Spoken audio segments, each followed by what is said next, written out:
আসসালামু আলাইকুম রহমতুল্লাহি ওয়া বারাকাতুহু। আমি আফসার এসেছি আপনাদের মাঝে আবারও গল্প এবং আড্ডা নিয়ে। যদি ভালো লাগে লাইক শেয়ার করবেন, যদি ভুল হয় ক্ষমা করবেন। আমি আপনাদের মাঝে যে গল্প আর আড্ডা নিয়ে এসেছি, একটা গুরুত্বপূর্ণ গল্পটায় আশা করি সবার কাছে ভালো লাগবে। ধাক্কা দিয়ে চলে যাবেন না, সব পুরোটা দেখে যাবেন। আপনি ভিক্ষে করে খাবেন, তারপরও বাপের ভাই চাচার কাছে যাবেন না। আপনি ভিক্ষে করে খান, কোনো আত্মীয় স্বজনের কাছে যাবেন না। আপনি ভিক্ষে করে খান, কোনো আত্মীয় স্বজনের কাছে মাথা নত করবেন না। আপনি ভিক্ষে করে খান, আপনার জ্ঞাতি গোষ্ঠীর কাছে কখনো মাথা নত করবেন না। আপনি যদি সেখানে মাথা নত করেন, তাহলে আপনার সর্বোচ্চ তারা কেড়ে নেবে।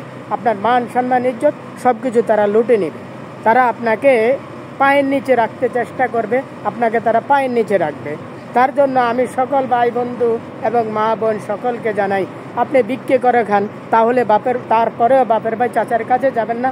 আপনি ভিক্ষে করে খান, তারপরেও কোনো আত্মীয় স্বজনের কাছে যাবেন না। আপনি ভিক্ষে করে খান, তারপরেও আপনার জ্ঞাতি গোষ্ঠীর কাছে মাথা নত করবেন না। তাহলে আপনাকে আগামী দিনের সামনে রাস্তা চলার পথটা আপনার জন্য সহজ হবে। আপনাকে কেউ এড়িয়ে যাবে না, আপনাকে কেউ উষ্টা দিয়ে ফেলে যাবে না, আপনাকে কেউ পায়ের নিচে রাখতে চেষ্টা করবে না।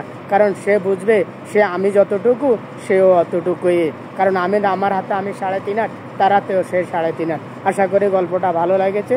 যদি ভালো লেগে থাকে লাইক শেয়ার করবেন। আল্লাহ হাফেজ। আসসালামু আলাইকুম ওয়া রাহমাতুল্লাহি ওয়া বারাকাতুহু।